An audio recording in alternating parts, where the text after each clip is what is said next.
สบายดี สบายดี ต้องขอสัมภาษณ์หน่อยเด้อ โดย เคยซื้ออย่างให้กับติ่งแล้วที่รู้สึกว่าคุ้มค่าที่สุด กินเบียร์ โอ้ยคุ้มค่าแหงน้องก็คิดว่า แมน คนต้องคุ้มค่าเนาะเมื่อนานแล้วชวนอีซีติปีเด้อ สมมติที่เราเฮ็ดเวียกหาเงินกินเบียร์มันบอกเงินเบิร์ดกลับไปเฮ็ดเวียกแล้วก็กลับมากินเบียร์ใหม่ ยอดเลยถ้าเขามีของกันเล็กๆน้อยๆมอบให้เป็นคุ้มค่าเด้อจากอีซีเงินติปีสบายดี ขอถามคำถามหน่อยเด้อขอสัมภาษณ์แน่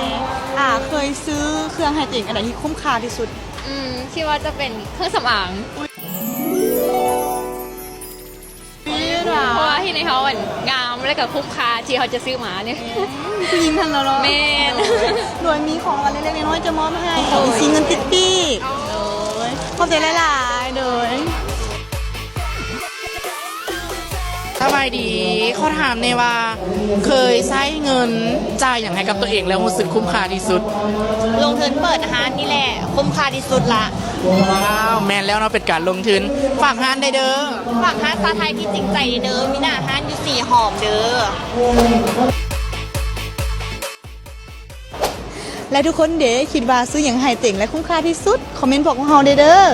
คิดหาเรื่องเงินคิดหาเงินติดปีก